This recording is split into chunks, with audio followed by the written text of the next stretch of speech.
tonight, picking up with part two of the era of good feelings. Let's talk about Henry Clay's American system. So at this point, we haven't talked about Henry Clay yet. So introducing Henry Clay, he's a pretty big figure in this era. He was at this point a congressman from Kentucky, right? Which Kentucky at this point was really considered a western and not a southern state. And his American system was basically an economic policy, right? It was a way to protect the American economy from foreign competition, and it really promoted a lot of American economic self-sufficiency. Right, and so general characteristics, right? He establishes many protective tariffs. One of the most significant ones was the Tariff of 1816.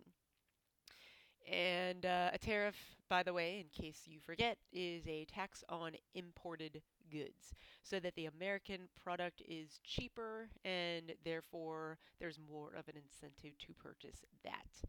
Okay, roads. At this point, water transportation is still more significant and more popular, but there are some constructions of roads. Some of the earliest turnpikes, for example, the Lancaster. I'm from Philadelphia, so this I know well. The Lancaster Turnpike, or ultimately we're going to see this going from Philadelphia, or basically Philadelphia, all the way across the state, right?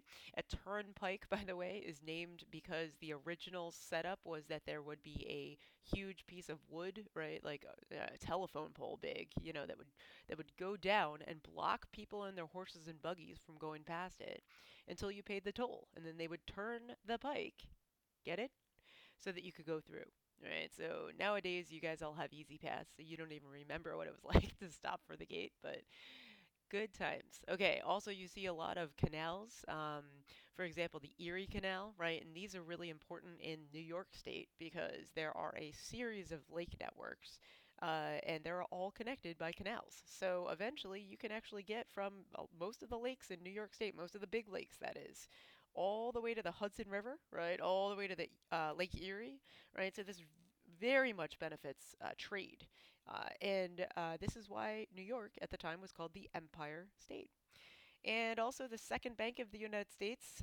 So we have a new charter for essentially the same kind of bank that we saw the first time, right? So a location for the national treasury, right? An ability to stabilize currency in many ways and to remove the individual or state control of currency. So that was still very controversial at the time.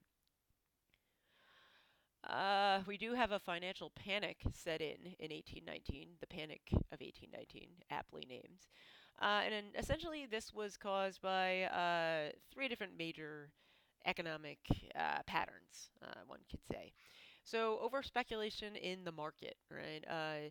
When you speculate land, that means that you purchase it and you anticipate that it will increase in value so that you can sell it off for a profit. So, think of how many people use real estate as an investment these days, right? You buy a house, you flip it, and then you sell it for a higher price. So over speculation is sort of similar in that way, but the problem was that banks were very loose with lending out money. So there were many people that had very irresponsible credit who were taking out loans, purchasing too much land, sometimes making poor predictions, and losing their investment. And when the bank would try to recall those loans, the money just wasn't there to repay. Right, at this point, we're seeing some corruption in the Bank of the United States, and this will be one of the reasons why Andrew Jackson ultimately will act to try to, so to speak, kill the bank. We'll talk about that in a future video. And also because of the instability of currency. We have both paper currency and what we call specie, which is the actual gold or silver that backs up the value of that currency. There's too much paper currency, basically, and this causes the value of that currency to go down, or well, go down. The value goes down, but it's called inflation, right? Because the price of things is inflated, right? That's why we call it inflation. And so ultimately, the Panic of 1819 results in many bank failures, right? Because when they no longer have any money, right? Because no one is paying back the loans that they issue. These banks are forced to close their doors. So many completely innocent people lost their life savings in these banks, right? This is sort of a precursor to the Great Depression in a lot of ways, we can see. Right, you're seeing a lot of foreclosures, right? People are losing their mortgages, and this is both homes and things like farms. So this really strikes the rural Americans as well. And in general, there's some cynicism, right? People are less excited about the future prospects of their country, of their pocketbooks, and so on. So the era of good feelings did have some flailing moments, one could say. All right, so another element about economic development, I just really briefly wanted to zoom in on the Lowell Mills. This is, again, it's definitely significant in U.S. history as a whole, but it's also sort of a local interest since I lived in New England for a while. But the Lowell Mills, you see, are way up here in northeast Massachusetts, right, close to the New Hampshire border, right? And these were a series of textile mills where young women and, in certain circumstances, children worked on clothing manufacturing, right? They were isolated, and the workers lived in dormitories on site. And they were paid sometimes in currency that was only usable at the factory, right? So there was to a certain extent, a tie or an obligation to sort of stay in the Lowell region, sort of this self-made city. But nonetheless, there was some sense of liberation and freedom among some of these women who worked here. They were unmarried, largely, right? And so to a certain extent, it does have a complicated history, which I would gladly get into more if you feel the need to comment. Uh, let's see. Let's just get through these two slides and then we'll take one more break. I want to make these short. So let's talk about VC's revolt, Denmark VC. So yet another example of a slavery issue during this era, right? So Denmark VC. Actually, yet again, just like Gabriel Prosser, this was not a successful revolt. Instead, this was actually a planned revolt that was discovered, and VC and a number of his conspirators were sentenced to death. They were hanged, right? So yet again, uh, we're seeing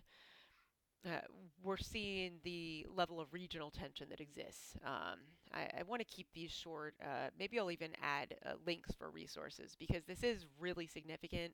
I want to get into it more, but another thing that's really fascinating here is that we start to see the development of this new movement, which is also very controversial, right? It's called the American Colonization Society.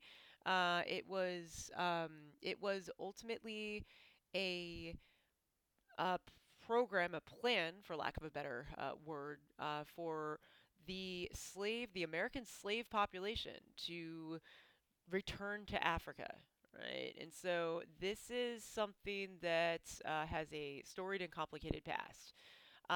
There were people who were involved in the American Colonization Society that were from the slave population, right? There were African Americans that supported this movement, but there were also many white people who supported this movement in sort of and if you pardon my subjective language, a more racist kind of way, right? They wanted to dispose of the African American population if slavery were abolished. Right.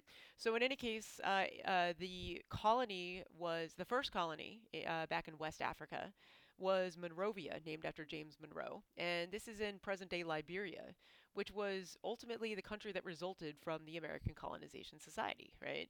We'll get more into the American Colonization Society in future units. We want to talk about Marcus Garvey's involvement then, and that's I'll leave it at that, right? But we're seeing some very interesting developments in slavery, right? So just to recap, another planned revolt that was never carried out, right? Um, and another death sentence as a result. So increased anticipation, anxiety regarding slavery, and then we also have this colonization movement, which one could say is the early beginnings of the abolition movement, or a movement to try to repatriate an African and a group of people, of African ancestry back to West Africa. All right, let's take a break.